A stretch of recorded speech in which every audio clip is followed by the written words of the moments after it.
most nice viewfinders like these do. You know what I mean? But I'm used to that big viewfinder. You know that my old camera. No, what I'm saying for the pod, like it looking at you. I'm gonna say for a little bit of the podcast because I didn't realize I didn't change the recording path. So I'm gonna be downloading shit for a little bit. Yeah, a little bit, nigga. Good thing these pods are shorter now. Like the time, It'll be around. it's gonna be 12 to 15 gigabytes, and that's gonna take that SSD is gonna take that SSD 25 minutes. a long fucking time. That's what it's gonna take. I'll tell you that. 30 minutes. Not more. Bro, it's 2024, bro. Internet is fast now. No, it has nothing to do with the internet. It has to do with the old hard drives that I have in there. Which actually, maybe that's something I need to do too. I have two 500 gigabyte SSDs there, like normal SATA SSDs that we could plug in here and use. Extra? Yeah. They're not gonna be portable, but they're gonna at least be in the computer and be able to be utilized. I want now 1 terabyte hard drive, but I don't really know what to do. I don't really know what to use it for. You don't use it? I don't know what to use it for. I could use it. I don't know if I should use it for my personal I was backup. gonna say, why don't you use it for work, nigga? I already have an SSD for work. That's better. Oh, you have an actual SSD you got for work? Yeah, I have a 1 terabyte SSD at work. That's basically what I work off of for one entire day. Today was chill as fuck. Went out there and the guy yapped for a really long time. Wasted time like a motherfucker. He was answering phone calls when we were there. And we got back at 2. We left at 9:30. Got back at 2. We didn't get back at 2. We got out of there at 2. We got back home around 3. Because we stopped by Dave's Hot Chicken.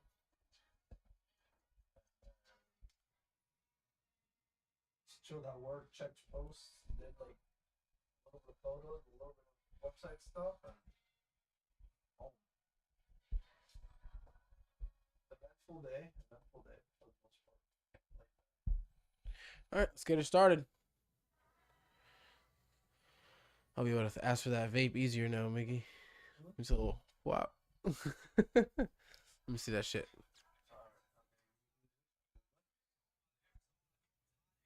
Oh wait, our mics are already unmuted. Oh, all this shit's been going into the stream? That's funny. So they're hearing what I did. Oh, yeah. It's beautiful.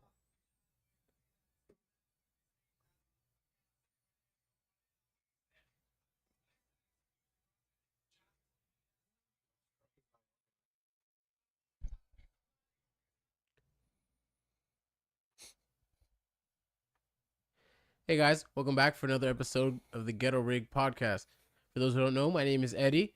To my left, we have my co-host Jay, and it's behind the cameras we got Miggy, and he's not really behind the cameras today. He's got his own camera. It feels kind of weird. Now I kind of have to look this way because if I kind of look like this to monitor my stuff, it's kind of weird. But Well, I mean, you should be looking towards us when you're speaking. You're just gonna need to have a clean haircut every fucking day.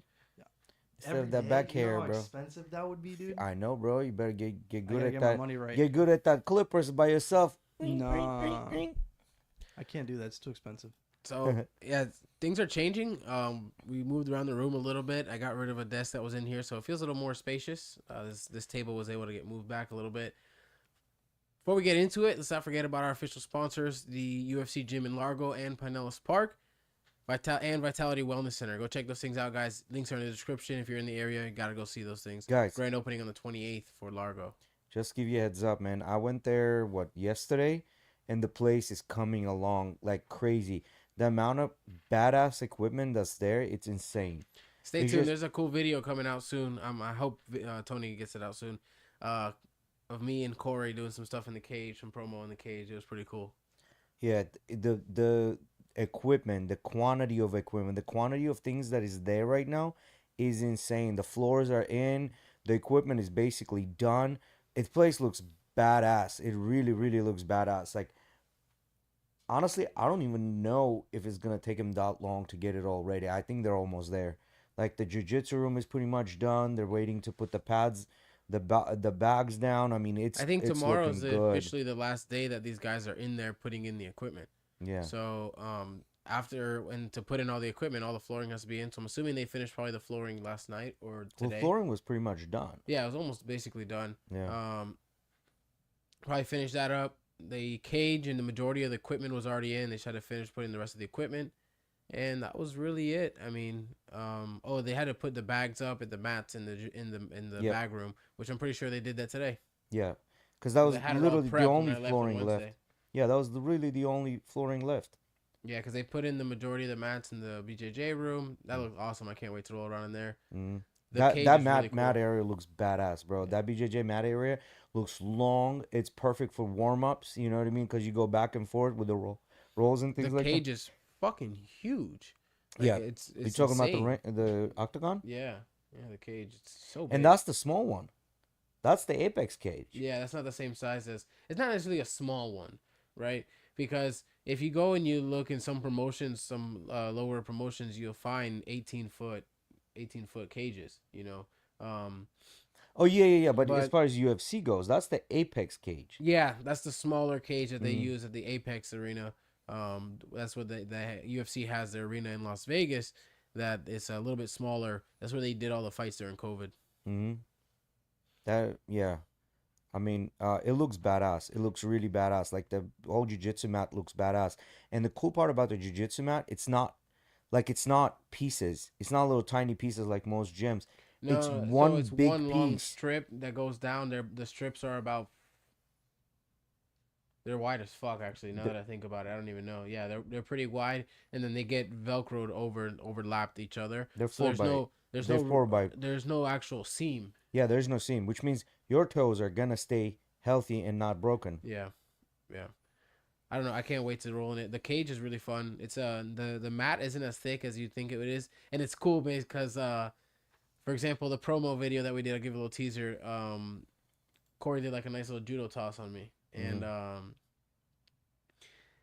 it has that nice little smack and like reverb of when you the canvas, like when you hit a cage in real life, that like almost it sounds like a WWE ring, like that sound of like plywood hitting metal. That's the bounciness, yeah, and it's pretty sick. You're running around it and it has that sound. You know, it doesn't sound like a mat. It sounds like a cage or like a ring. You know, but it has the bounciness, so it doesn't have to be that soft. Well, it's surprisingly, it's just that small thin mat. It's not really that thick of a mat. At least it's not as thick as the ones that they put in the jiu-jitsu and bag area. Those are a lot thicker. But this one it's not as thick, and it doesn't have like a spring or anything under it. It's just that straight on top of wood. Yeah, the wood has the flex in it, which is good for the bounce.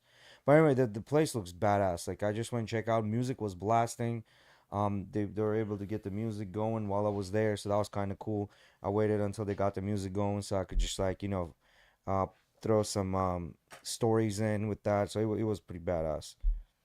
We got some sick fighters coming to the gym for the grand opening. We have Matt Hughes, Colby Covington, and one more. Uriah Hall. Uriah Hall, which if no one knows Uriah Hall, they definitely do because they've seen Anderson Silva's leg get broken, so they know who Uriah Hall is in reality. Well, what's his name? Jalen Turner is going to be training out of there. Yes. Jalen Turner recently just moved to Clearwater and will be training out of the UFC gym in Largo, which is really cool to hear. You know, to have somebody high up in the rankings like that coming over to train at the gym. I don't know. It's awesome, man. I'm excited for the grand opening. They're gonna have race simulators there, and I was like, man, I told my crew, I was like, I'm not a gambling person, but I'll bet anyone here that I'll beat them.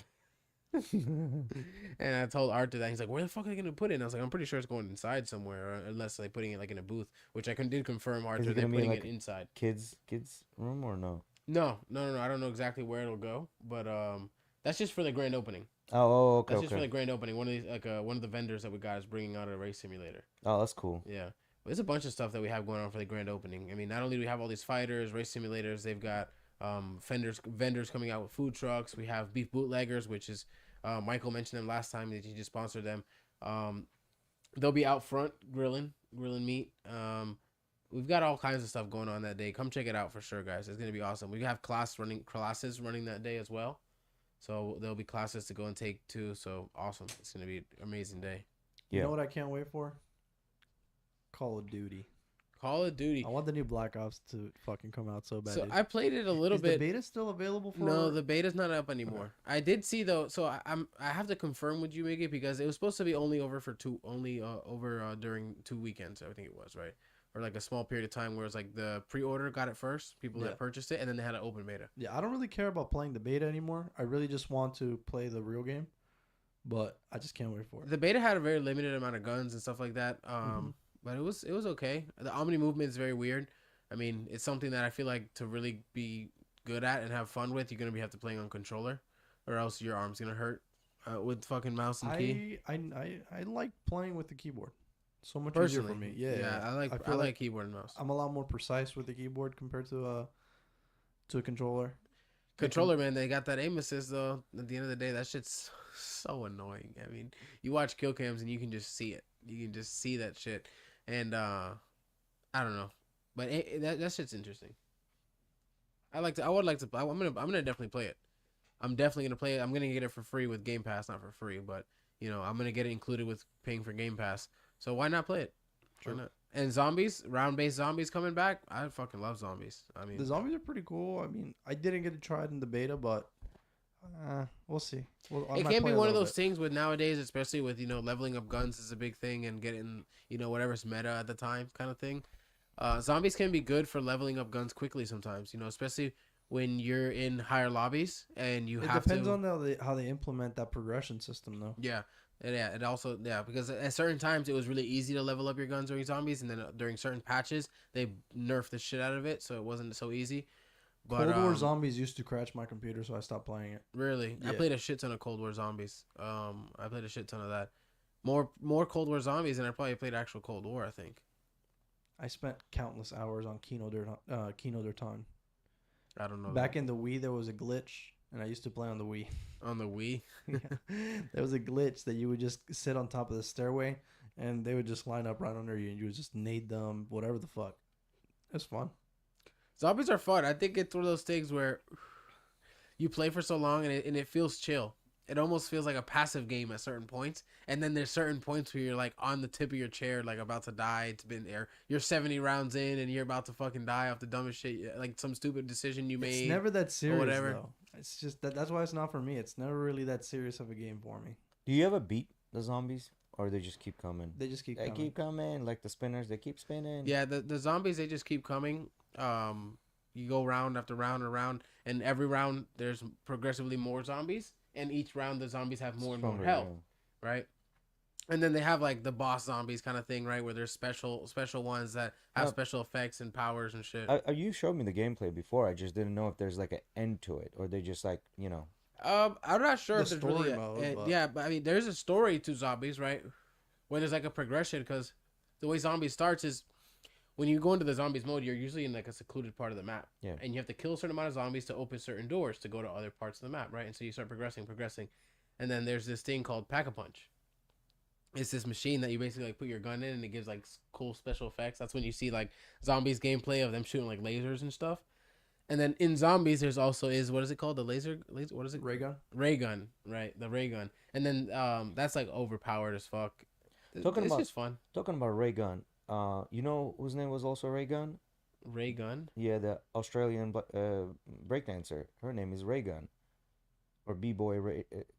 Oh, the one that Yeah, was And she was going just viral. she was just nominated as one of the best breakdancers in the world. The best breakdancer of the world. By who? The people who. I have no fucking idea who nominated her that, but she was nominated as the best. I saw Jay break out better moves on the cruise, dog. And Jay, I haven't done breakdancing. Emily said I played it once when I was younger, and it scared me, so I never played it since. I could see it being a little traumatizing. Yeah, when I was a kid, I didn't want to play the zombies mode because I thought it was scary. I wouldn't like. I was a little bitch as a kid. Like anything like scary movies, scary games. Like I was not about that shit, bro, Me at neither. all. I And still ain't. I'm still not. I'm still Yeah, not I'm with really. you, Miggy. I'm it's still my not thing. really about it. Like for example, certain games like Phasmophobia that I can play with my friends, that can be fun. Or little horror games like that can be fun. Like Little the what games? Horror games? horror Oh, horror games. Horror games. games. You mean that I meant horror games? Yeah. No. Horror games like, can be what games fun are with these? my friends, but you're not really gonna catch me playing something scary like that by myself. The one that actually did look interesting though was the most recent, not recent, but one of the Resident Evils that came out that was in that mansion with the witch, big ass bitch. You know what I'm talking about, Mingy? That went Yeah. viral. Resident Evil Village, I think it was called. Yeah. Yeah, that show that looked really good. You know, It, have you thought about playing Black Myth Wukong? yes, I have, but I don't want to spend the money on the game right Yeah, now. $60, but it's the number one played Steam game in the world. It broke the records for being the number one played and number one bought, I think. Maybe in a little bit. If it drops down to like $40, I'll buy it. Yeah, that's what I'm thinking. Waiting till later. I was actually, today I was sitting home. It's my day off. I'm sitting at my computer. I'm like, fuck, I don't got nothing else to do. I got nothing to do. I almost bought it. And then I came in here to do something, and I was like, oh shit, I did tell the boys, like, I wanted to get the fucking desk out of here and told Mickey to set up the road. Let me go ahead and do all that. Oh, by the way, we got some new things coming. I'm gonna make a little road trip up in Tampa just to see what are the options there. Road trip? What do you mean options? Like, right? Yeah, we'd like to maybe start doing a table setup, guys. That'd be something that might be coming in the future. We have enough cameras now to finally implement something like that. Something we've all wanted since the beginning. Just haven't had enough cameras to do so. Yeah. And now that we've got a room full of cameras, that even Mickey's got a nice little cam to put on him, we can start doing some extra stuff. Things can start progressing. Hopefully. That's the plan. So what you got any good questions for us, Mickey? You haven't asked us your classic questions in a long time. Yeah, bro. We'll have them with the questions, Mickey. You've been dry on that. Nietzsche. What about I just found out about Nietzsche. What is Nietzsche? Nietzsche, he was like a philosopher. Mm-hmm. He was a German philosopher, and he had a very interesting aspect on life. He was a nihilist. You know what a nihilist? Nihilist. Okay. Do you know what that is? No. All right. Let me look up the right definition. He's like, I don't want to talk some bullshit. So he's kind of like in the radical end. A philosophical viewpoint that rejects fundamental aspects of human existence such as knowledge, morality, or meaning.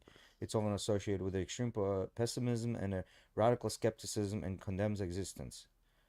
Nihilism comes from the Latin word blah blah blah, originated in 19th century Russia during the early years of Tsar Alexander. So 19th century Tsar Alexander, like if anyone kind of knows about the history, Tsars, like that was the Tsar Alexander, and then there was the Romanovs that were overthrown by the Bolshevik. They were the Bolsheviks, right? And they were overthrown by Lenin, basically, right? And that's when the communism kind of started taking over. Yeah, Friedrich Nietzsche is known for that. Yeah, very. So what did you find so interesting about this nihilism? The fact that there's some parts of nihilism that I can relate to, but I'm not nihilistic. All right, now give me what are something you relate to? Like, do we really have a meaning of life? I don't think there's an actual meaning of life. What do you mean? I just don't think personally that there's like a meaning of life. Like, we work ourselves to become the best that we can, but there's no meaning to it. Well, what are you? Let's fucking It's just a lot peel of the onion back. It's a lot of info. It's deep, dude. It's deep. What are you here on Earth for? I don't know. I don't basic, know. Nobody knows why we're here. No, the most basic concept. Why are you here? You're gonna hit me with the evolutionary psychology. No, reproduce. Reproduce. It's reproduction, and why? If we're reproducing, right? Like, let's just take a. I don't know. But if you break it down in the sense where Miguel's talking about, like, just reproducing, that's such a vague and overall answer. Like, in the sense where reproducing, and then the next person is just reproducing. But what's the meaning to that? But this is what I came. Survival of your. We're a parasite. This is what initially led me to Nietzsche. Amor fati, love of one's fate. It is used to describe an attitude in which one sees everything that happens in one's life, including suffering and loss, as good or at the very least necessary. That's Jocko Wilkins's thing, where it's like something happens to you bad, good. Something happens to you good, That's good. his interpretation of it. Mhm. But I just found those super interesting because yes, you do need you need to love your fate, because some people have it a lot worse than you, and they'd wish to have what you have, but whatever has happened to you in your life, whether it's been bad things or good things, they all build you. Yeah. I always like the saying, if you come around with all the people in your life and you take and you put all your shit on a table, you wouldn't take nobody else's. That's exactly, dude. You wouldn't take nobody else's. You think of your life as being shitty and bad in certain aspects, but then you start simply like compare yourself to the closest person next to you, and you can be like, no, I don't want their shit. I'll keep mine. But the closest people next to you are more likely more like you, right? But I'm just saying, just go even that close, right? Or and then you go even further on the spectrum, and you think about it even harder, because like even just like you said, those people are closer to you in life, like you said, so their problems may not differ as far, and even then, you're still gonna say, nah, I'll keep my shit. Yeah, but at the end of the day, I still kind of want to bring it back to reprocreation, right? Like the whole idea of reprocreate. The reason we have everything around is because of the stupid idea of reprocreation. We literally go into competitions with each other to show that we're better than the other person. Sole reason of hierarchically being higher, that gives us a better chance of reprocreation, right? Kind of like the tail on a peacock, right? Why do But they beyond- flaunt the tail? But looks beyond the question of basic survival, what's the purpose of life? Well, it's not survival. It's not about survival. It's not about survival. It's about the survival of your genetic lineage. Well, that's beyond survival. Yeah. Still survival of some sort. But What is the purpose? My issue with that is that there's people that don't want to have children. Well, of course, there are going to be exceptions to the rule, clearly. Mhm. But usually those people, there's a reason why they don't want to have children, right? Like one is, well, the planet is in shambles. I don't want to bring children into the shit, right? Like that's one reason. Another reason could be like, I can't have children. That's why I don't want them by default, right? Like there's some wrong. Well, or having number can't three, and what they- are different. they might have some sort of a genetic malfunction within their own body, and they're like, I don't want to pass this on to a child that's going to suffer with the same thing, right? So, but that's a very small minority of people. Like everything else around us, like literally everything else, these microphones that we talk to, these computer screens, like literally us just being here is because someone down the lineage has survived for us to be here. Like so many bloodlines have stopped throughout the history because of plagues, dying, saber-toothed tiger killing them, cold killing them, famine killing them, not having antibiotics killing them, and we've like the byproduct of generation, like thousands and thousands of You generations. are stating facts. All of these things have happened. We have survived. Our ancestors have survived all these things. But that still doesn't give me any purpose. Actually, you should watch this guy. And he had a interview with Joe Rogan. As a matter of fact, I think his last episode with Joe Rogan. Let me give you his name. His 1 second here. I'll find it. I'll tell you right now. What was it about? It was actually, the guy was talking about like higher level of, well, it all started kind of crazy. Like it all started with his name is Robert Epstein. Okay, I didn't want to click on it because I thought it was something to do with Epstein, and I'm kind of sick of that topic already. Different Epstein. Something completely different. The whole thing started with, he just give you some background. The guy has this organization. It's kind of fucked up last name to have, Epstein, because you just associate everything with Epstein. It's fucked up. So he has an organization. You were saying? So he has this organization that basically monitors Google and right now, right? Like with snapshots, and he's saying that there's some proof that Google will sway your opinion one way or another way, specifically when it comes to elections, right? So this apparently he's talked to some people from Google who are like whistleblowers and things like that they've gone to, like, there's something like that. I don't want to misquote him. So there was a thing where Obama won his election by 6 certain categories, and according to this whistleblower from Google, 2 of those categories were influenced by Google search terms by providing certain search results when people look something up. That's how it all started. Like that beginning part is a little very, very tinfoil hat type of deal, right? But then he goes into the idea of like this consciousness, right? And the reason he goes into it because Joe Rogan is big into DMT and things like that, and he's saying, what if somewhere in a jungle there's this child born that can like tap into this consciousness of speaking to those multi-universes, because right now some physicists, he says it, like some physicists believe in one form or another form that there is a multiverse, right? What if someone can actually tap in and have like a communication, like a telepathic communication with some smarter being from a different universe, like I a feel like parallel we kind of universe. already have People this have thought scenario. that deja vu is something to do with that. And his whole thing is like, you don't have memories. There's no such thing as memories. Like, I think we you don't already have remember something these things. similar to this. It's called voodoo and witchcraft.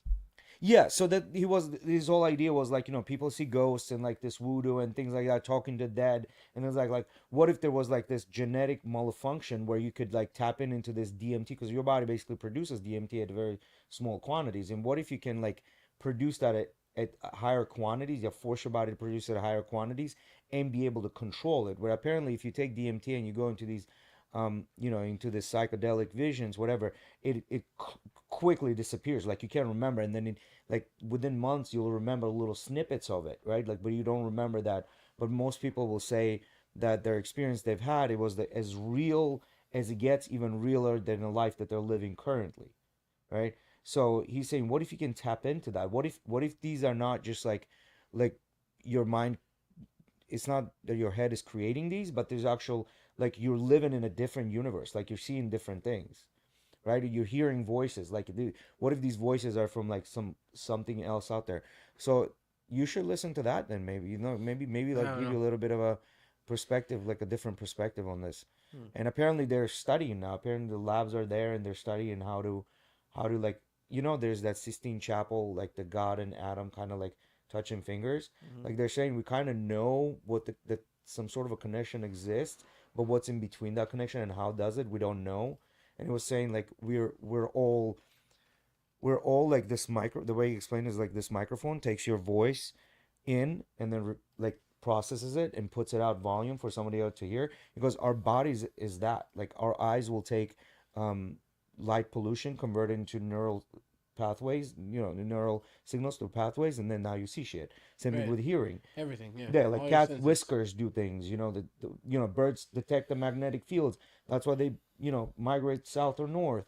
So he's saying, what if there's more to it, and there's no really God out there, but that would like literally explain what God is. If the God, like, could God be just a very smart um being that's like influencing what we do? I don't know. So there's a lot to it. You can watch. I always hear that stuff, and I always think of just how well your brain is at tricking you to believe certain things. Right, like you saying perception. Your perception can only take you so far.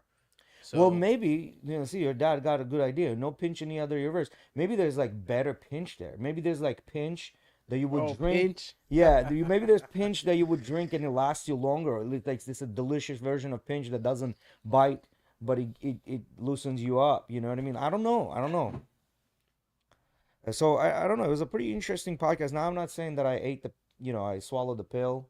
You know what I mean? It's just entertaining. Yeah. It's entertaining to think about. It's just it sounds to me as entertaining as the idea of like that somehow aliens are real. no somehow that Well, he was talking about that. monkeys ate certain mushrooms and that's how we became to be, Yeah, Well- another and that's how funny idea. the brain develops and stuff like that. Well, they kind of threw that idea around back and forth, kind of saying, okay, well, like how the mushrooms kind of came around is like cow shit. Then they turned the patio over. There's a mushroom growing. They kind of ate. Some of them were good. Some of them were bad. Some of them died. Some of them like, oh shit, I'm seeing things. Some of them were like, oh, I can eat this, no problem. And then some of them created fire. And some of them created a fire. They were throwing that idea around that, because if you look at it in a world, like, you have these like crazy progressions, like for many years nothing happens, and then something comes along, and then just fucking you get this like you get this boost, like one, and then again it's like a little plateau, and then you get another fucking boost. Like between Romans and like I was 1500s, we still had like horse and a buggy, right? Like, I'm gonna bring this back a little bit back to Nietzsche. When I was reading into like what he's about and stuff like that, it also brought up it was self improvement and beginning to get tad bits of realization to eventually again becoming a better person or something like that. yeah. So, but again, become a better person. That's very fucking relative, right? Like, what's a better person, right? Like, Nihilism is very. It's so. It has very many loopholes to tell you I'm still nihilistic regarding of this fact. oh yeah, You Nietzsche can was still have morals that you have yourself implied to yourself that are yeah. essential. Nietzsche was like that. You could be like the perfect person, but like, nah, you're not good enough. You know what I Mhm. mean? Yeah, there's always a loophole. Yeah, there's always a room for improvement, right? So there's no like 1 to 10 scale. Nobody is ever a 10, right? Like, you get to 9, but you never get to 10, right? But at the end of the day, like, what's a good person? Like, to you, might be a good person a certain thing, but that good person is good to you and a bunch of other people. But then, because of his actions of being good, somehow he influences other people in a bad way. Like, what's a good person? You know, I think that's all just very relative to each person's viewpoints, and everyone has different morals across the board. exactly. So at the end of the day, the whole thing is like, at the end of the day, if you go to sleep and you have no worries, you haven't hurt anyone, like if you can go to sleep and you're not a sociopath, you know what I mean? You're not a diagnosed sociopath or a narcissist or I don't know, like a psychopath, I think you should be fine, you know? I think all of us have certain things that may keep us up that we did or did not do or whatever it may be. Yeah. But as long as it's not something grave. Well, that's the whole thing. Like, a lot of people will always say, like, it's only white, it's only black, or it's only gray. No, sometimes it's white, sometimes it's black, and sometimes it's gray. Like, on an individual level, on a conglomerate level, yeah, you can't do that because if we were to get anything done, we have to kind of look at everybody in general. But on an individual level, like, those things change, and you just kind of carve your own path, right? Like, I don't get it fucking philosophy. I don't fucking know Without shit. guilt and justice. That's the name of the work or essay that Kaufman wrote that basically builds on Nietzsche's stuff and is modern. That's at least what Alex is saying. There's a new Netflix movie called something Ridge. It's really good. I just started watching it. It's really, really good. Rebel Ridge. Rebel Ridge? Yeah. I just started watching it, so I can't really tell you exactly what it's about, but the movie started off It's pretty good. practically It's badass. portraying white police crime on black males. Mm-hmm. And it's pretty fucked up and did a pretty good job of depicting what something like that would look like. Yeah. I think you should watch a little more of it. Mm-hmm. You'll see. I mean, I think it's pretty good. Yeah. It's pretty good, yeah. And I think that the length that they made the movie so far, it looks pretty good. Yeah. Because they spent a lot of time on that scene. It's almost like they didn't want to make the whole entire movie about that scene, but they wanted to include the scene. Well, you'll see why. You'll see further down the road, you'll see why they had to go. Important. Yeah, that scene is pretty Rebel important. Ridge. Okay. Yeah. It's pretty good. It's like Don't spoil it now. no, I'm not. Like Tom Clancy meets like social issues. Okay. You know what I'm saying? That's like the best way I can describe it. That's a weird way to try and get this like somebody to watch it. I don't I don't know. Yeah, it's pretty good. It's pretty good. I mean, it was intriguing. You've seen movies like that before, and I think they've picked a really good character. You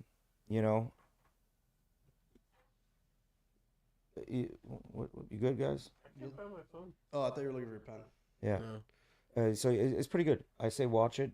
It's a little bit slower in the beginning, but then it ramps up real quick. But yeah, just if you're gonna read philosophers, read them. There's Sigmund Freud. You can read them. There's Machiavellianism. You read about that. Like, don't just stop at Nietzsche. Right? It gets so intricate though, because then they have inspiration as to why their philosophies are what they are. So you have to look back at, okay, so who did this guy look up to, and who did this guy look up to, and you kind of Also, what time they were, what era where they were from? Yeah, Nietzsche was 18th century. Yeah, 18th century, and he was looking up to people in the 17th century, primarily French people, I believe. And it's just interesting. And it all comes down from like the old Greek philosophers. That's what all kind of like technically started, you know, that we know of. You know, there from is all the another sector of nihilism, but it's not nihilism. It's Socrates, Plato. existentialism, which that one is a little bit less intense, I believe, than nihilism. Let's see, what's existentialism?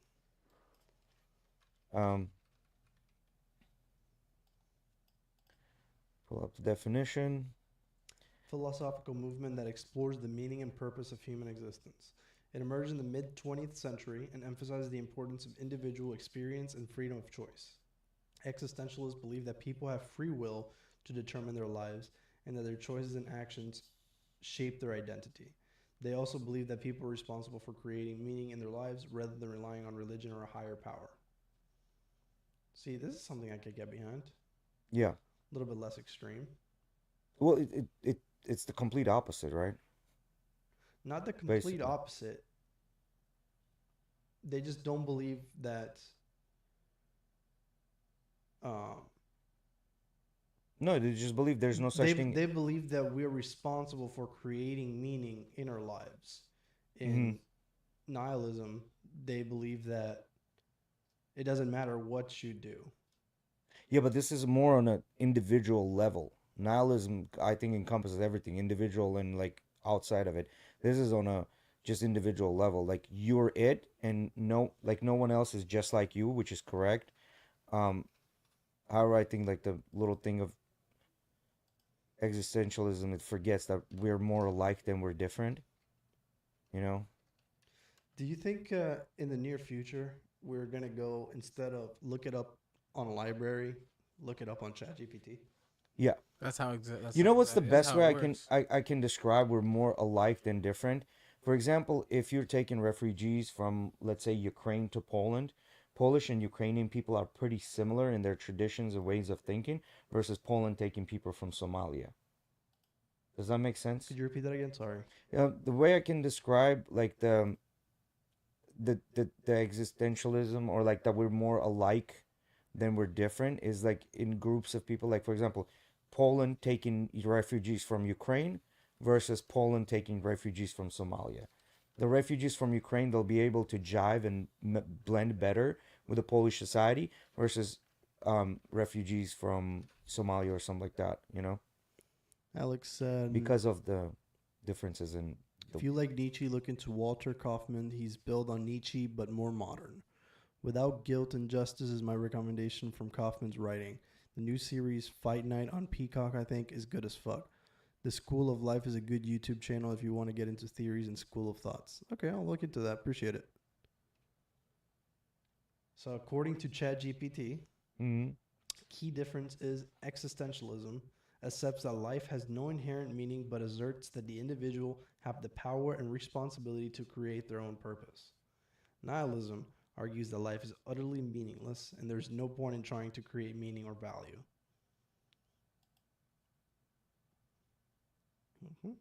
Okay. Yeah. Yeah, I can get behind existentialism. I don't know about nihilism really then. But it's interesting to know that there's people that have such radical way of thinking. Well, I mean, there's like that movement right now, right? Like where there's like, you know, you've heard of blue pill, red pill, black pill, purple pill, now white pill. There's fucking pills for everything now. My interest here is what's the difference between meaning and purpose? Meaning and purpose. Because it says there's no inherent meaning, but you are on an individual aspect to find your own purpose. Well, to me, what meaning sounds is like that there's like a grand meaning behind life. Like you know, like you're supposed to come in, work well, create something, have a family, and die. That's a meaning, right? Meaning to life. And then in between whatever you do, that's the meaning, right? And then purpose is like, no, my purpose is not come in, create life. My purpose is to come in here, create works of art or sing music, make it my thing, and then die. That sounds like they're all like in the grand scheme of things, almost like goals, right? Whether my goal is to go and create art, or my goal is to have a family and go to 100 and die, or my goal is to create a business. Well, I mean, that's what purpose I'm saying. would- Like, I don't understand the difference between the meaning and purpose in this exact context.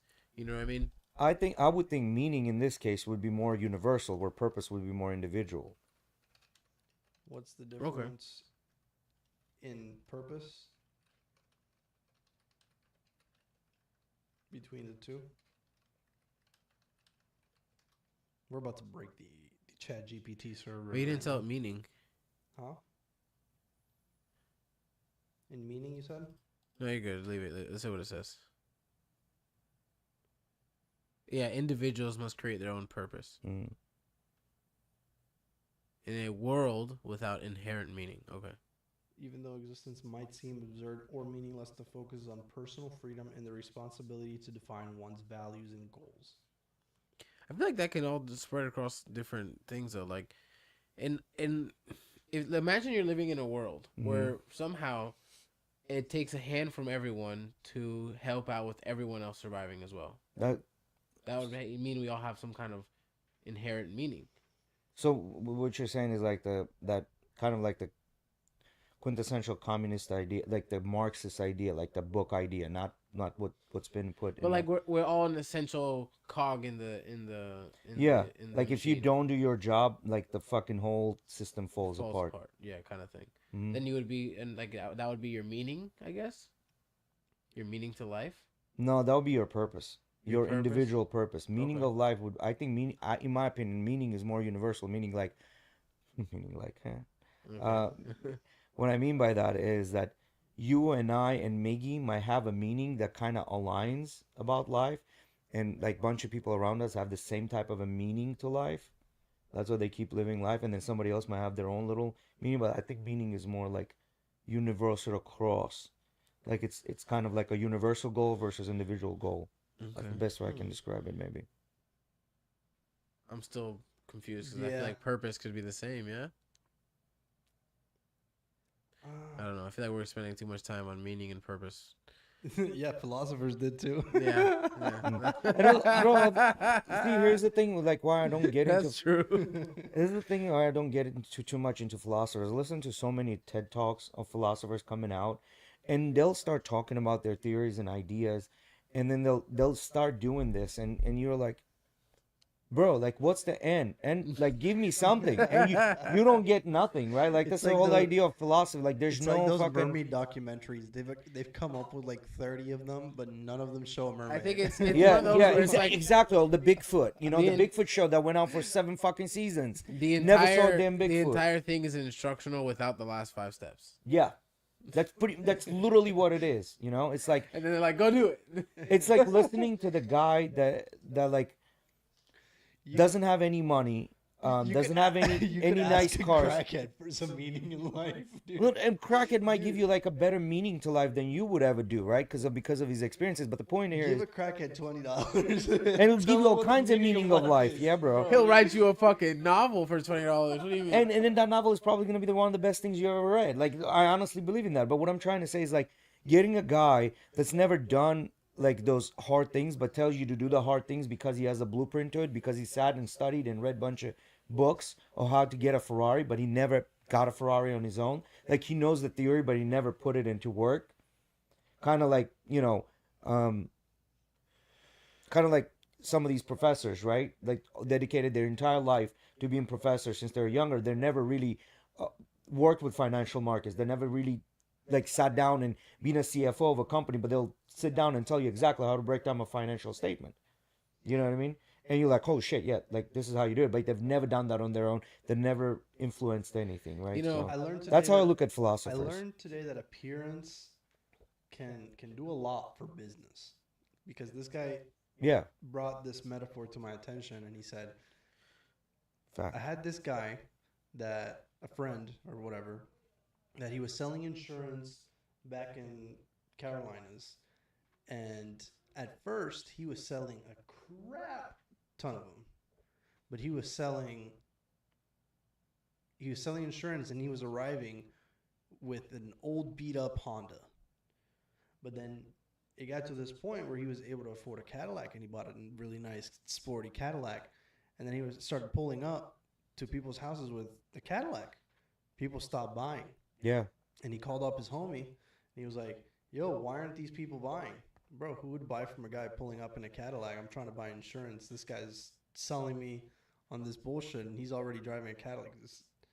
Yeah, yeah, yeah. It's like you automatically think they're I was fucking like, lying dude, to you. that totally makes sense. Like, I wouldn't buy from a guy that's. It kind of depends too, right? I don't know. In my head, I might think about it like, well, this guy's well off because he sells a lot of this shit. Either he's just a good salesman or he's got great product. Yeah. Yeah. Right. So Yeah. that may be the way I think about it in some cases scenario. I Yeah, don't like, know. if you sit down with a lot of people in those cases and be like, listen, I get paid really well. The reason I get paid really well because I'm one of the best salesmen in a company. And this is why I'm able to afford my Cadillac. Because I'm getting paid well, because I sell well, right? Like when you put that in front of people, then they feel less like. See, here's the thing: anytime you're trying to sell But something, people people are- feel like being People sold, aren't and so don't want it. open. They're not. People aren't so open to tell you that. Yeah, no, correct. But a lot of times they've also found if you're taller and you dress nice, you're more likely to create a sale than if you're not. If you're clean cut, they've done that too. Like, I know you guys big on tattoos and things like that, but you walk in with there's a reason why people don't want you to have tattoos and they want you to have long sleeves. No matter how much people are accustomed to tattoos, they don't look at you. They look more at somebody that's clean cut. Like, why did Andrew Tate go fucking viral? Why? Because he was loud. He was talking a lot of shit, and he always looked and showed that like kids could look at him like, oh, one day maybe I'll have a life just like him, right? Or why didn't Well, he just showed off his flashy lifestyle. Yeah, why then Belzerian went viral and a lot of people follow him. They inadvertently they're selling people on an idea that they have, right? And we were very resistant in buying ideas. Even simple thing is ideas. We're extremely resistant to that, let alone giving money, right? So slowly progressing towards being more resistant to ideas, because nowadays a lot of people, especially older generations, are very easily influenced in the internet. yes, they are, because they don't know any better, right? Like, those phishing scams and things like that. I think it was a very scary time for me when scams were blowing up hard, and I just started going through like my mom's subscriptions. I was like, oh shit, no. Like, at one point she was paying $8 a month for a QR scanning, $8 a week for a QR scanning app. Yeah. $8 a week she was paying that shit. QR scanner. She was also paying like Park Mobile's subscription to Park Anywhere. What? Yep. And these aren't scams. These are just things that she wasn't even using. not that she wasn't using. She went to use. She just didn't know how to do it without going in through the whole subscription process. And these aren't even scams, right? This is just part of technology. Like you said, they don't know any better. And then when scams were coming around, and I knew my mom was as acceptable as to do something like that, going to sign up for the subscription, I was like, oh shit. Like, that's when I got scared. My mom's inbox on her email is scary. Full of shit, yeah. Bro, all types of shit. Like health stores aren't even from here. You know what I've been getting hit with the most? Everything is would you like you inquired to work from home? Would you like to work from home? I get that all the time. Are you getting those? I haven't even looked for a new job like to work from home. Sometimes when I got shit to do, I'll reply back and be like, yeah, my minimum salary is $200,000. Can you guarantee that? And then I'll hit him with like, okay, I'm gonna give you my Cash App number. Every text message I reply back, it's $50. If you agree, say agree. I'm still getting hit up to work for insurance places. Yeah. It's so annoying. I had somebody call me at work like 2 days ago, and I was like, hello, I'm trying to recruit. All right, I'm not interested. Thank you. Yeah, insurance, because it's a 1099, right? Like it's a turn and burn type of environment. You don't get paid until you sell. And it's one of the hardest sales jobs you can do, because you're literally not getting paid anything. The reason you're not getting paid anything, because they know that over hundreds of thousands of people they're going to hire, maybe 100 will stick. You know what I mean? It's a tough job. It's a very tough job. Mm-hmm. It's very demanding. There's a guy, you ever seen that guy? He's a black guy, goes door to door and sells cleaners. Yeah, it's one of the funniest things. Yeah, you want to pull him up? We can show a video of him. And I think majority of his success, like he still does this. He still does sales like that. Yeah, he still do it. He makes decent goes, money. Famous people's houses now. Yeah. I looked up funny comedian. He- Funny salesman. selling cleaner. Yeah, that's the guy. Kenny Brooks. Yeah, Kenny Brooks. He's like 40 some years old now. Like 1.5 million followers. I mean, I think that got him the fame. He still does it, you know. Is with what's his name now?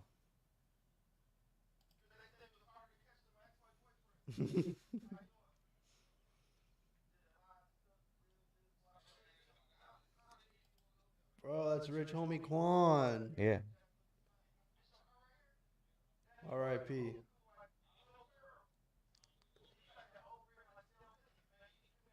Yeah, he's funny as shit.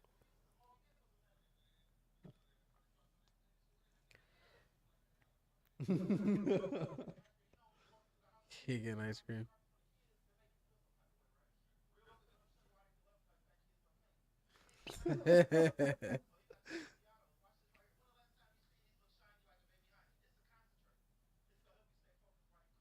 See what he did right there? He gave it to him.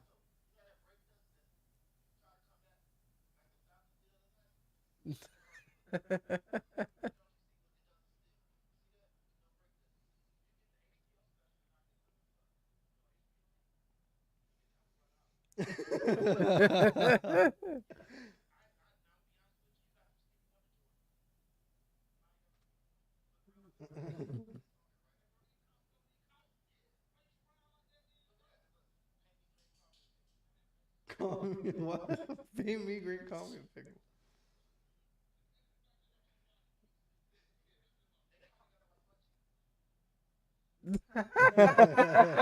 Yeah, but you see what did that? That's a classical salesman technique. He handed him the product. It's Yeah. yours now. You're holding it. Yeah. So now you kind of like he's obligating. It's like he's nudging you into and buying and things. it's with everything, not even the product. Like for example, when we try to get referrals out of people, Yeah. we try to hand them the pen. Yeah. Okay, take the pen, put the fucking numbers down. Yeah, kind of yeah. thing, You know? hand them the pen, and then another thing is when they're signing a contract in sales, you always have to have your hand on a contract because that is yours. That's not theirs. So they understand that this is yours. Like there's so many minute, tiny little techniques to selling. You know, it's crazy, man. It's crazy.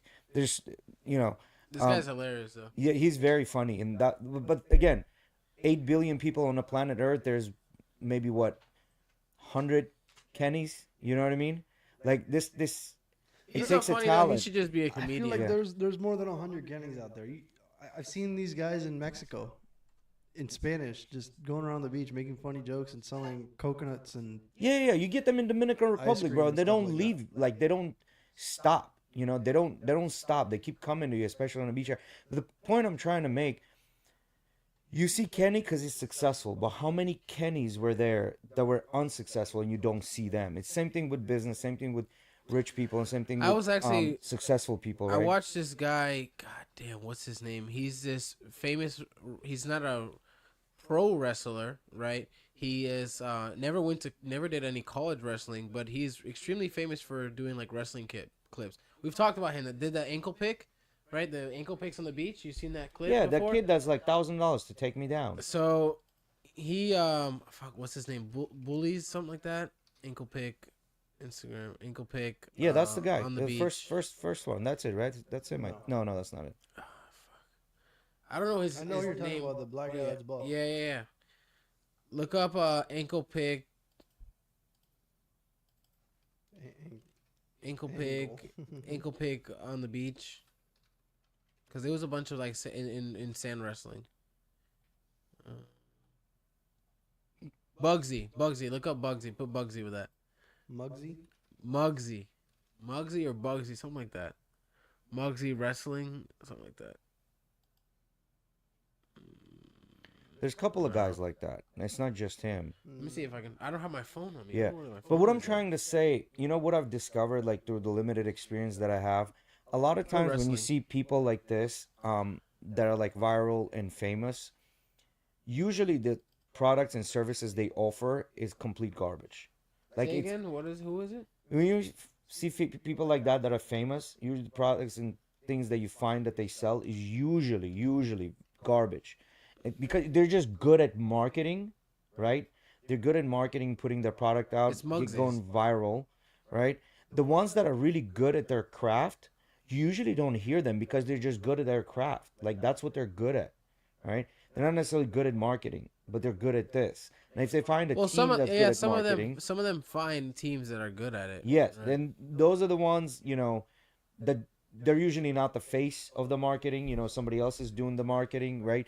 Let me That's see, why in the Mickey. companies you have the Grab my face of the thing here. that has no bad. Oh, you're charging it. Yeah. Yeah. So anyway, I don't know how we got here. Ugly wrestler.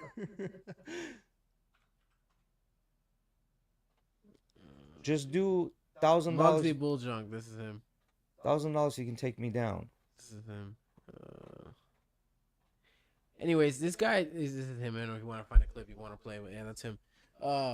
This guy was talking about it today. He said, I never went to college, never did college wrestling, and I'm famous for wrestling. No, Yeah. I never wrestled at a high level or anything like that. But anyone can do what I did and go and make content. Yeah, that's the thing with social media now. With social media at your hands, bro, you literally can become famous just by social media. And it was in a jiu-jitsu gym, and he was telling these guys, you don't have to be a black belt to become famous, guys. Like, stop, don't believe that, right? Just start making content and stay consistent.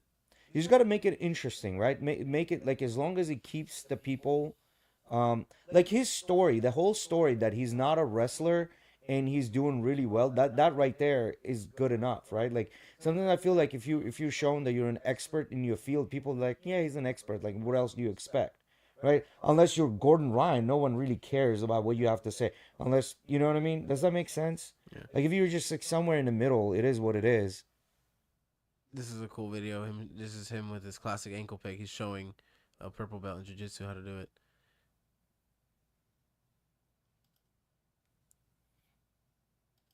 Yeah.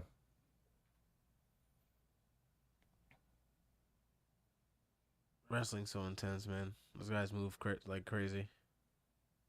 Yeah, it's very explosive. God, that drag is so fucking confusing, dude. That drop the knee drag. Yeah. Mm-hmm. Because you don't really want to fucking drop your knee. Like, your body tells you not to do that. Like, why are you doing Yeah, because you're afraid you're gonna hurt yourself. That's why he's got that fucking knee brace on that knee. You see that? Mm-hmm. That knee brace that he's wearing, that's like $110 or $120 or $150 knee brace. That's that German brand. I have that, and it's like with that one you don't feel shit. I want to get one of the Anaconda ones. Apparently they're pretty good. The ones that have the strap on the top and on the bottom. Yeah, with this one, it's got a little Jello pad right on the knee, so when I you think do this hit one the has a ground, pad as well. when you hit the ground, you don't feel Anaconda.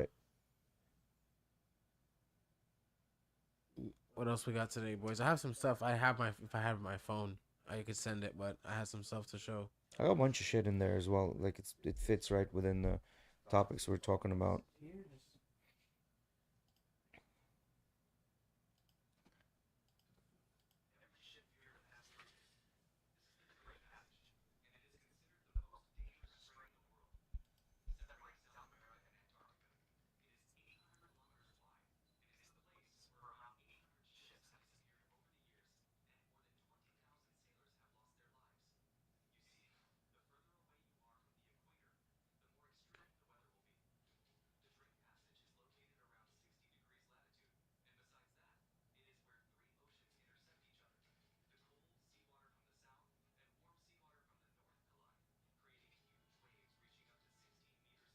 Sheesh.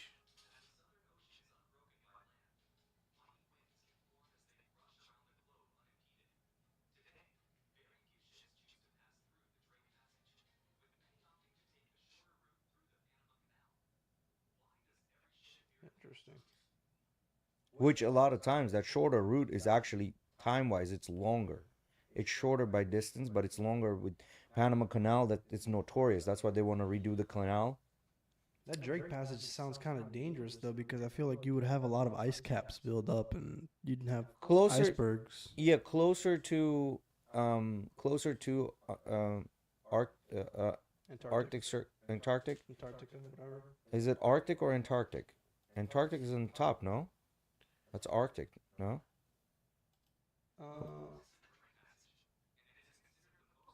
Let's check here again. Antarctica. So Arctic is on top, Antarctic is on the bottom. You're right, Miggy. So yeah, the closer you are to that peninsula, you're probably gonna get some break off of ice. I feel like ships nowadays are equipped for that, though. I mean, They do have you the see the wave breakers. I'm sure they would put icebreakers, some yeah. icebreakers Mhm. up front as well. Yeah, some ships are like that. They'll have the icebreakers. I don't see what reason they'd have to even go down there. Goddamn. Well, it's usually expeditions and cruise ships that go on, like, to see the penguins and things like that. Like, that's Are there literally cruises what to it's see for. the penguins? Yeah. Yeah, my buddy Chris actually just Hold on, I gotta look this up, dog. yeah, my buddy Chris just booked that same exact trip right now. He's gonna go to all those islands right there. Cruise to see penguins. Mm-hmm. Weddell Sea Emperor Penguin Voyage. Mm-hmm. Drake Passage, a cruise that takes place where the Pacific Atlantic Southern Ocean meets. Yeah, I Cruise to think he's visit taking South that Drake Australia. Passage cruise actually. Fuck that. 11-day expedition that includes helicopter rides to secluded Emperor Penguin rookeries. That sounds intense. How much is this? Some of them get there, man. Like, you talking about On the right, it has the $10,000, link. yeah. Huh? On the right of the page is a link I to what tried to see. clicking it, didn't let me.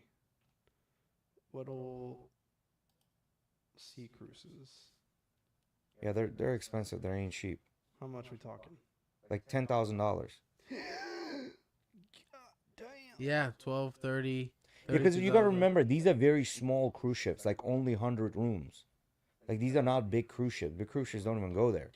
See, I don't even want to. I want to go even less now because I want it to be on a big ass fucking cruise. You know what I mean? Like, Well, you gotta understand, like, my family has gone on a cruise where there's only 100 families on, or like 100 rooms, and the reason they've chosen that is the exclusivity aspect, where you're not fighting over food, you're not pushing through people to sit Okay. down where, you know what I mean? I Like, get everything that. is catered to you. That's what they're going for, right? Versus like the more of the, the I wonder other how. vibe. If, I wonder if they match the same like luxury level though, like how nice the boats are and stuff like that. Yeah, no, these boats are like multiplied by 100. That's how much nicer they are. Yeah, cause see, like, that's the whole ship. Like, I would there's- like to do another cruise soon. That'd be That's fun. someone's yacht. That's the size of the boat. It's someone's yacht, That's, actually. that's Bezos right there, brother. Yeah, that's Bezos' yacht. Like, straight up. That's exactly what it is. I guess when you get that rich, that's something you could do. You can just go to the fucking Arctic and Antarctic. Yeah. Oh, talking about Bezos. So apparently someone sold a home in Miami, and they gave a $7 million discount on selling the home. Like, I think it was called the Bunker House. Okay. $7 million home. And the realtor did not disclose who the person is that's buying the home. And then when the sale was all done and everything, they're like, oh yeah, it's Bezos who's buying the home. The guy was pissed, like, motherfucker. And I gave him a $7 million break after like a $50 billion, That's a fucking businessman right there. Yeah. It's kind of funny. Where's his home at? Miami, I think it's called Bunker House or something like that. Miami Bunker House sale. Bezos. Yeah.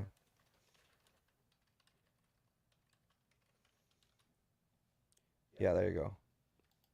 Sue's a realtor. Yeah, sues the realtor because he gave him a $7 million discount because realtor did not reveal who the person is. You know what I mean?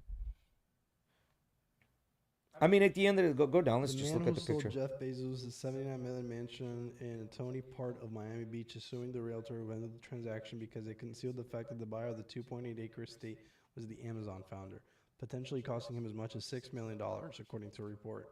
Leo Kreis, co-founder of Brazilian toy and electronics company Tectoy, filed suit against Douglas Elliman, whose CEO is alleged to have told the mogul personally that Bezos was not the buyer of the home, according to the Wall Street Journal. Chris was the owner of the 7-bedroom, 14-bathroom abode that hugs the waterfront on Indian Creek Island, also known as Billionaire Bunker, whose famous residents include Jared Kushner and Ivanka Trump and football legend Tom Brady. I want to see what the house looks like. That was the That house. was the house right there. No, I'm saying I want to see like inside. Oh. There's no pictures. No. Well, let's just keep Short-time scrolling. Price received $79 million offer for estate, according to the Journal. The businessman then inquired as to whether Bezos was one who put forward the offer. According to the lawsuit filed in Fuller State Court, Douglas Elliman CEO Jay Parker personally phoned Chris and assured him that Bezos was not the buyer and that the purchaser would not agree to go above $79 million for the property. Chris then agreed to cut the asking price by 7.1%, but after closing, he learned that the purchaser was indeed an entity tied to Bezos. I mean, technically, he did not lie to him. It wasn't Bezos who was buying it. Well, even if it was Bezos buying it, I'm sure these realtors have like a clause where they cannot reveal who the fucking person is. You know what I mean? It's like a what do you call it? Like privacy clause. You know what I'm saying? Like Sure, there's still ways around, like not telling people that. like that's it's the just person. like me, my financial today I was in a meeting. Can't tell you what we were talking about, and I can tell you why we were talking about it, but I can tell you what we were talking about. It was somebody that I would never reveal. You know what I mean? So they're just like you can't. But you I can't wonder reveal that why type of information. he's so like. What's the big issue with Because- revealing who bought it in the first place? Because he wouldn't have given the $6 million break. He would have just kept the price because it comes out like, well, motherfucker, you got a lot of money. Why am I giving you a discount? That's literally what it comes down to. Because I thought the people might not have the money, so I'm like, okay, cut him a break so they buy the house. But him, like, well, Bezos got the money, so why am I cutting a break for him? But at the end of the day, like, that's what it is. Like, there's a buyer and there's a seller. Somebody gets bought and somebody gets sold. At the end of the day, that's all there is to it. Yeah, I mean, if it's son legally, I think, or at least this is how I feel. This may not be the law, but if there's an intermediary, it doesn't matter. You're dealing with that intermediary. You're not dealing with me Correct. personally, the Correct. buyer. That's why we have the intermediary to deal I'm with paying them. this person to go buy this home for me, so I don't have to deal with the hassle of doing so. Correct. You're absolutely correct. And that person's job is to get the home for least amount of money. Exactly. Yeah, so they did their job. They did what they were hired for to do. Mm-hmm. You know what I mean? Could he have gotten a lower price? Probably. Like he could have nickel and dime for another 3, right? Mm-hmm. Like at the end of the day, I mean, how many people do you know that are ready to buy a $79 million home on monthly basis? You know what I'm talking about? Like they just like those circles are so small. 2.8 acre property.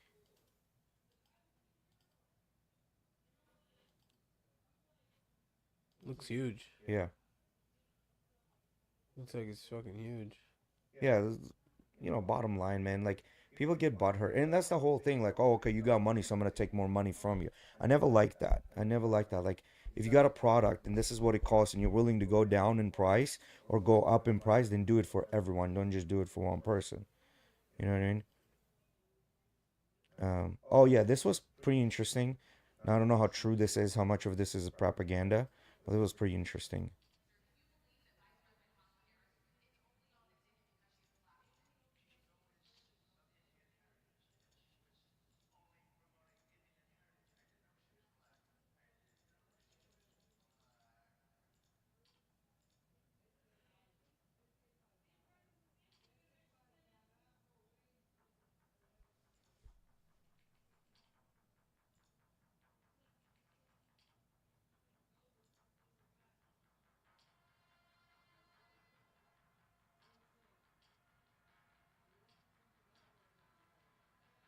I don't get why there's so much attention being given to this black Um, or Indian. Or... Well, this is a selling point, right? For the right, the right is saying that she's a chameleon, and basically she says one thing and then she says another thing.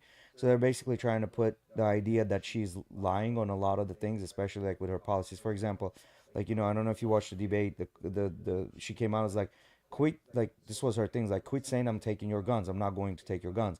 Literally 5 seconds later, there was a stitched up video going through internet that her in multiple interviews saying we're gonna take your guns. I'm for buying back guns and things like that. So it's just a propaganda tool to sway your opinion about this, right? I think the whole thing of like this even being a conversation just makes no fucking sense to me. The whole What do you mean? black or Indian or whatever, like, that just doesn't make any sense. Yeah, to no, me. I don't think they're going with the idea that she is this or that. They're going with an idea that she's a fraud. That's what they're basically trying to show. But fraud of what? Like Fraud meaning like that she's taking advantage taking of the fact advantage that of she the is this race, maybe for correct, particular resources, or like trying to put her you in know a how different light. colleges grant you grants because you're Hispanic, Latino, Yeah, Black, Indian, African, whatever. She's kind of fitting into that same type of deal. yeah, In order to that get into these circles, she's adapting to these. correct. But the one key aspect that they're forgetting, that every politician does this, right? Even if she did that, even if they're doing it for that reason, every politician does this, right? So at the end of the day, this is fair game, right? If you're gonna play by these rules, everyone plays by these rules, right? So, I mean, can you It's just politics, you know. like to me, if there was a like, for example, if a politician tomorrow came out and said, I'm a politician. I've tried to put this law in. We fucked up. It didn't go well. We're gonna do better next time. I would be more inclined to like vote for someone like that comes out and straight up says like, this is the truth. Like, I'm taking this much money from this pharmaceutical company. So when we go in, I'm probably gonna try to push these laws. You know what I mean? Like, if you got a candidate like that, I think people would be more inclined to vote for. But what they're doing is like they're adding spins to it, and then the opposition is coming up with their own spin, and then they're making you and I try to go in there and then dig and find out what's the truth and what's not the truth. Which in reality, they're the ones that serve us, right? Like, we should know what the exact truth is for us to pick the right If we're one. gonna talk about funny political propaganda, let's talk a little bit about the Trump and the dog eating and Yeah, pets bro. and cats Like that's crazy. eating That's another situation. crazy one. Like, I mean, let's be honest. Were there a situation where maybe one Haitian killed a duck or grabbed the cat? Maybe. I can tell you in the 90s there were a lot of Cubans and there's a lot of ducks disappearing from the ponds in Miami. You know what I'm saying? Has this happened? Of course. If people don't have money to eat and they see a Is this fucking still duck. happening today? Well, Yes. if the person doesn't have money to feed their, like, if I didn't have money to feed my family and I had children and I had a wife that were starving, you best believe I'm fucking snagging a duck. I don't know how far I'd go with cats, but I'm snagging a duck, at least one or two. I'm just doing that. Like, at the end of the day, Hey, tonight we're having duck. yeah, bro. Like, Fuck, did you get a duck? That's some exotic shit right there. at the end of the day, bro, like, they're like, oh, ducks are disappearing. Motherfucker, these are feral fucking ducks. Like, y'all should control this shit. Like, why is there fucking ducks in an apartment complex? They're shitting everywhere, including on your car. You know what I mean? Like, number one. But number two, these are animals that need to be there. But, like, that they made this, like, That was out of some all the wild fucking shit. problems we have, they made this as a fucking debate point. This is fucking crazy to me. That was some wild shit. I haven't watched the debate yet. I've heard a lot about the guns thing. I've heard about the eating dogs and cats shit. But do you see those AI pictures where it's fucking Trump running with two cats in his hand, like running Yeah. away from... Zombies or something. Yeah, they're I've seen chasing that. it. Like this is what I'm trying to say. Like, this propaganda machine has gone so fucking far, bro. That's it. It's stupid. It's fucking stupid. And an average person, like, what is like? Think about an average person that, like, let's say your grandma or grandpa or their age people, right? That read the fucking newspaper, watch the fucking cable television. That's it. They never do their own research. They never do nothing. Can you imagine how easy it would be to sway their fucking opinion? To go one way or the other way? Well, the thing is though is that it's easy when it's done through those platforms, right? Like, if I go and I tell my grandpa, right, because he's really the one that probably watches more TV and stuff Yeah. like that, and told him that the shit that he was watching on Univision was Yeah. fucking bullshit, right? Like, and he would find it very hard to believe certain things just because he thinks that outlet is, because it's Very his only credible. outlet, it's very credible. Yeah. Right? And Yeah. he thinks that, like, that's like that one channel and the only Yeah. news channel kind of thing. That's the only news that's out. Yeah. But But it's that's weird what I'm because when it saying. comes through those platforms, that's when they believe it, and then Well, through other methods they Yeah, don't. back in the day, they would get in front of fucking people. That was the only way. There was no TV, no radio, nothing. They would get in front of people and try to sell the snake oil. Somebody knew it's fucking snake oil, and they would not buy it. And somebody knew that it is snake oil. They didn't know it was snake oil, and they would end up buying it. Like, that's the whole idea of a snake oil salesman, right? They would sell these fucking little concoctions that apparently cure everything in between, from not being able to get it up to all the way curing cancer, right? Like, you just rub this on a fucking back of your elbow and you're good to go, right? You use a tincture, they sold it to you how whatever you need. Exactly. So these people have always existed, and these people are really, like, they're in for themselves. Like, this is why I don't think the candidates we have are good because they're both in for themselves. Like neither one of these candidates are for the people. Neither one of them, right? And this is what sucks, that an average person that's like very middle, they have no fucking choice. They have no choice but to pick two assholes. You know what I mean? Like, and then there's a question of who's a bigger asshole, right? Like, but the idea that you have to go down to and decide who's a bigger fucking asshole For a presidential for a debate. presidential debate or a candidate, bro. And then another thing, this dumbass Donnie comes out on a fucking after Republican channel, straight up Republican Fox News came out and said, bro, you lost the fucking debate. And wasn't it weird where before it felt the way it felt was it was more like who cares more in my way? Yeah, Like who cares about the country in a more similar fashion like I care about the country, and that's who I'll vote for. yes. Now it's Like, kind of like still with that kind of influence, but at the same time a large influence is like who's the lesser dickhead. yeah, and who's less a dickhead? Whose vibes are better? Like, people are choosing candidates on vibes. You know what I mean? Like, I mean, I think a lot of uneducated. I think the problem is politics has become very mainstream. well, it's not. I don't think it's uneducation. Like you can dip dive and then try to look for Well, these it's sources. definitely on But like you education in gotta certain you gotta understand, people in general, they are busy with their lives. They have jobs. They have families. Not everyone has the fucking time to put in like and go like. I'm one of those people. Whatever little information I have, that's all there is, and that's not even the tip of the iceberg of the information I should have in order to make an education fucking decision, right? Educated decision. What the fuck am I talking about? Educated decision, right? Like it's just a tip, not even a tip of the iceberg, because we're busy throughout that day. Like how much shit do you have to do? Work, then there's jujitsu, then there's a podcast, then there's something else in the family, then there's cutting bushes, then there's mowing yards, and like we're so fucking busy that we're going like as us being like, give me like a snippet, let me just understand what's going on. They taking advantage of that shit and giving you the snippet that they want you to know, 100%. like, to me that's crazy. Man. And they're making sure to show you the extreme because that's what's going to change Correct. your opinion quicker because Correct. they only have you for that small snippet. Yeah, and that debate wasn't for the people that are like, there are people that are already going to vote. Like literally, you could have Kamala come right now, come out, drive over a child, they still vote Kamala. You can literally have Trump right now come out and then grape 19 women in front of the camera, and these people will still vote for Trump. Right? They're those people. This debate was for the ones that are in the middle, that are undecided which way they're gonna go. Right? I don't think there's many people like that right now. This is the country. You'll seems be to surprised, I man. think the country seems to be very, very divided. Polarized, you mean?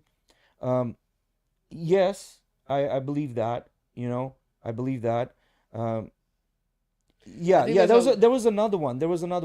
Bunch of right wing YouTubers were approached by a Russian conglomerate to put propaganda out, and I think one of them, something Chan, her name was Chan, and she basically lost her channel and everything. So this company came in and they gave him a bunch of money to basically like sponsors, and they're like, all right, so what message you want us to put out? Like, oh no, we don't want you to put out a message. We want you once a week to put a whole video, whatever you want to do, pro this or pro that. And a lot of them came out were pro Russia, and so these people got busted for that. Like they got really hit, and someone said we had no idea who this is. But to me, it's like, bro, you're getting like one of them at first wanted I don't forget which one, but they wanted $5 million. Then they came in with 2 million, and they said no, 5, and then negotiated down to 4 million per year, $4 million to put out once a week, one show that is pro this, and they got busted for it. What was the biggest YouTuber that got like fucked up by this? This Chen lady, I think Tim Pool was part of that. Tim Pool was part of that. He's big right side. Something Chan. Her shit completely got canned. Timcast was part of it. Yeah.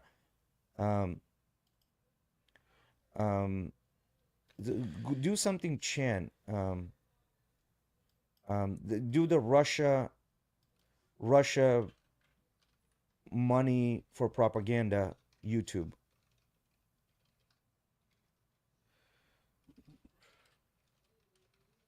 Yeah, see what comes up on that. Yeah, there you go. So this article will tell you. Federal officials have accused Russia of using unwitting right-wing American influencers in its quest to spread Kremlin propaganda ahead of the 2024 presidential election. On Wednesday, the Justice Department charged 2 employees of RT, the Russian state media broadcaster, in a scheme to secretly fund and direct the production of social media videos that racked up millions of views.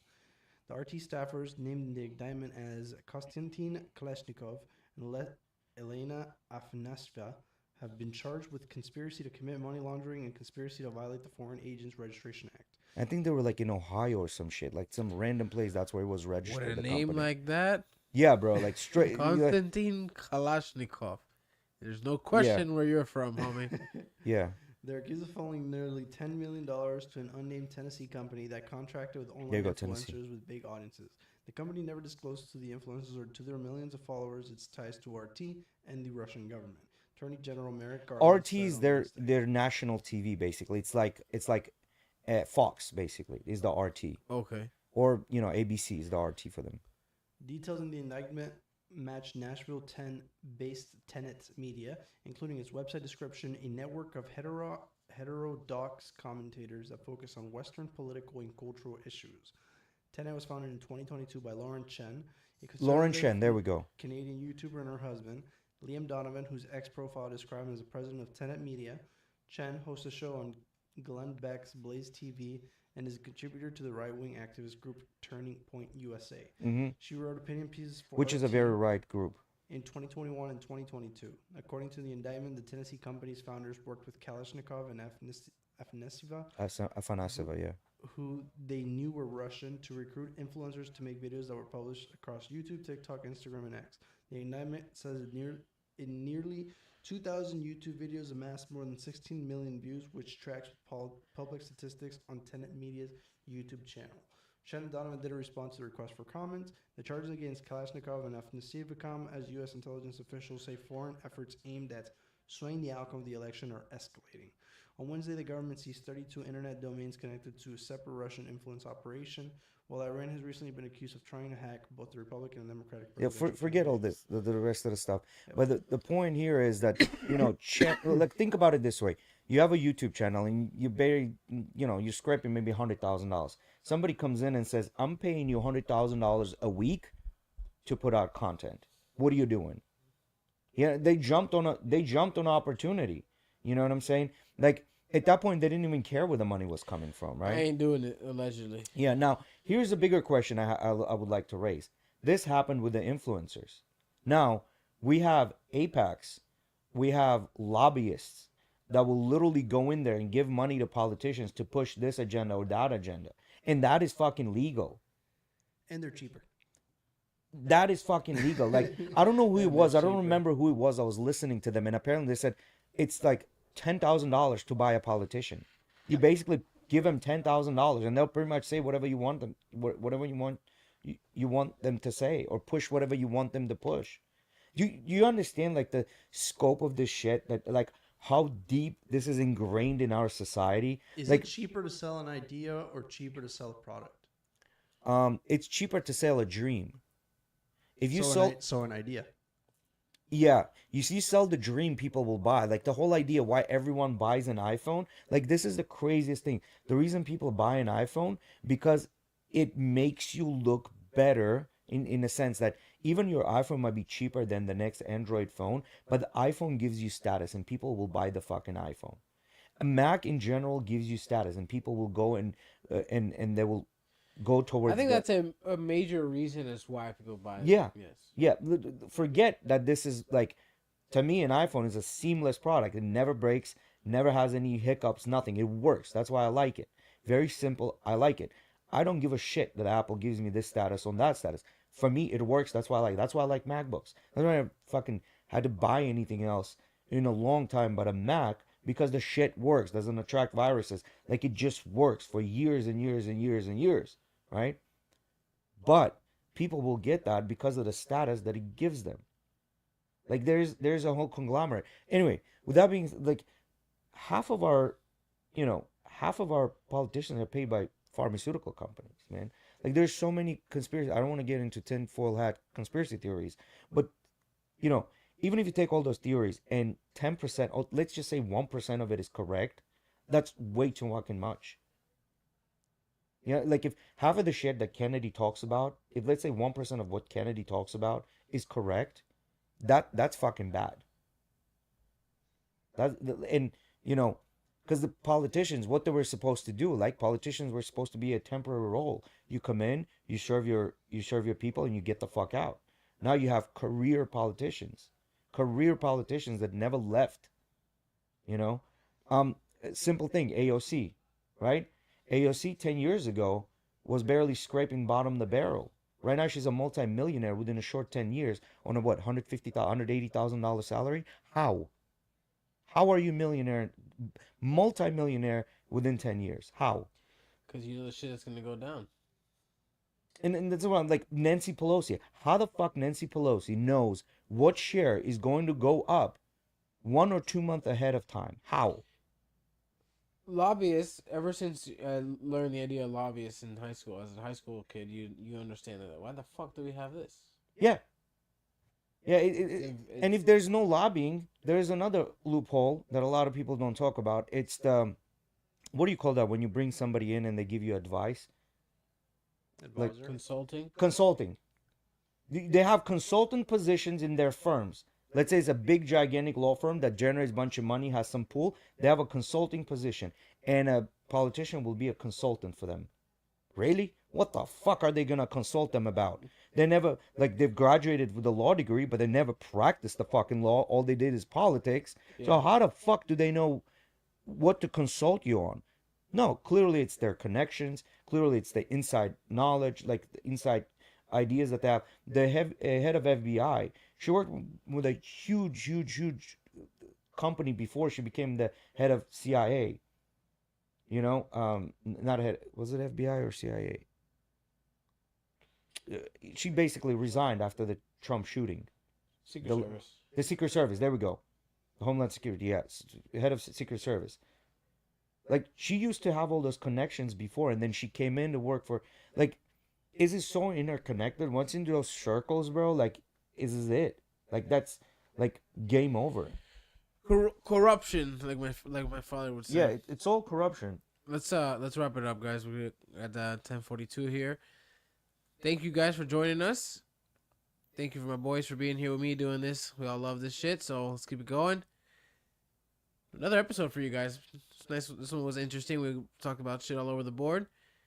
Don't forget to check out the UFC gym in Largo and Pinellas Park coming later in the year. Vitality Wellness Center. Links in the description. Go check those things out, guys. Thank you. See you next time.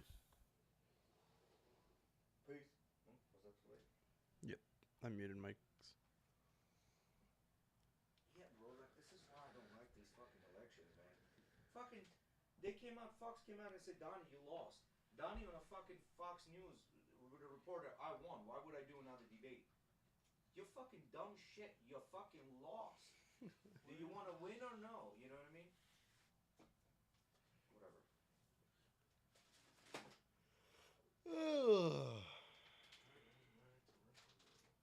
What are you doing, Miggy? Now you uploading shit? I'm just gonna transfer stuff and go home and sleep.